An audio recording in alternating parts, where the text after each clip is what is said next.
Hey everybody, I wanted to talk to you a little bit about your options when it comes to painting with acrylic and oil regarding your supports. And a support is just the word for what you choose to paint on. I'm going to start with canvas. This is a piece out of a canvas pad. And you can get these just about anywhere. And that's probably your least expensive option. You'll want to try to get the best quality that you can. They're not the highest quality material. Once you've completed finishing your painting, you could have a piece of MDF board cut to the size and use a pH neutral glue to then attach that to the board. You could actually do that before you do your painting as well. Similar to that would be to go ahead out and buy a canvas panel. These are usually canvas adhered to a rigid piece of cardboard, but you can find them on wood as well. And then that brings us to stretched canvases. A stretched canvas is canvas that has been stretched across stretcher bars, and they come in a variety of quality. The ones that you buy at your favorite craft store are not usually the highest quality. If you want to get really good canvas, stretched canvas, I recommend Masterpiece. They have several different weights on the canvas, and they come pre-primed. This is an acrylic primed canvas. You can also purchase oil primed canvases from this company. And they're handmade, and these little wooden pieces in the back are called keys, and those are used to tighten the canvas if it should become a little wobbly, which a canvas can do over time. If you buy the less expensive canvases, you don't often have the opportunity to use a key. So if it does loosen up on you, you can spritz the back of the canvas with a little bit of water and then just wipe it out and let it air dry, and often that will tighten the canvas up for you. Canvases are typically stretched on 5/8 to 3/4 inch stretcher bars, and this style is also not a very high quality. Once again, you can't get in there and re-tighten this canvas. Also, with these less expensive canvases, you'll notice that as you're applying pressure with your brush, you're going to start hitting the wood stretcher bars behind, and it will impact the way the paint is applied to the canvas. On these more expensive canvases, you have a full 3/8 inch between the stretcher bar and the canvas, so it mitigates that problem for you. Most canvases are pulled across and stapled on the back. You'll want to be careful about stapling on the side because that limits your framing options. And often you're able to find deep canvas that have been studio or gallery wrapped, where they have a straight flat corner rather than the diagonal. And these are nice because they can be hung without being framed. You can do your painting all the way around all four sides.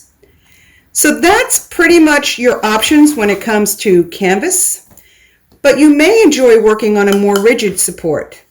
This is a piece of very thick, I believe it's an MDF board, that you can have cut to size, sand them down, and gesso them as you see fit. This is a medium textured gesso panel. You can get gesso panels that have been cradled. So this would be a cradled wood panel. And so it looks more like a canvas. You can paint around the sides of that as well. Or you can go and buy yourself some MDF board and cut it up to whatever size you'd like and paint on that. And another rigid support is gesso board. I believe it's Ampersand that makes these, but a lot of companies make these gesso boards and they come pre-gessoed for you. This one I went ahead and coated with absorbent ground, and I'm working on a watercolor on it. When you get your chosen canvas home, you want to start by applying gesso to it. Now, almost every canvas that you buy is going to come pre-primed, but I tend to like to put a little additional gesso on my canvases, even so. And a lot of that depends on the type of surface that you like. If you like a very smooth surface, then you'll want to thin your gesso down with a little more water. But if you like to maybe replicate the look of canvas and you're working on a panel, your brush marks will leave some of that texture behind for you. When you're gessoing a canvas or a panel, you want to work the gesso on in one direction and then work it on in the opposite direction. Again, if I didn't want as much texture, I would use a little more water and a finer brush. And honestly, you probably want to avoid these little chip brushes for just this very reason. You can see that the bristles are falling out as I'm working with it. I typically use a less expensive bristle brush, and I have this one by Princeton, and I can dampen that and brush on with that. You can see that it'll get off those old bristles that fell out of that other brush. Once you've applied your gesso in each direction, you need to set it aside and let it dry. I typically use 2 to 3 coats of gesso on my canvases, but I know artists who use as many as 20.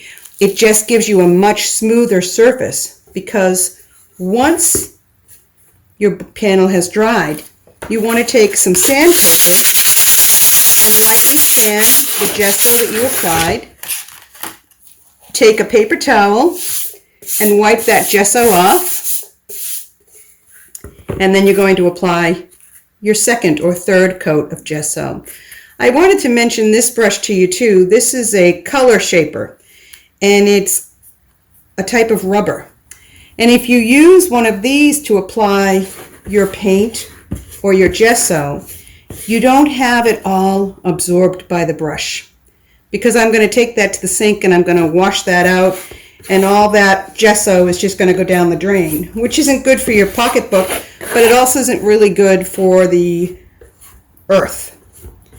So I would suggest you maybe take a look at these color shaper brushes because they do a nice job, and you can also paint with them and make some very interesting paintings out of them as well. So I hope I've answered most, if not all, of your questions regarding prepping a support for acrylic or oil painting. Have a great day.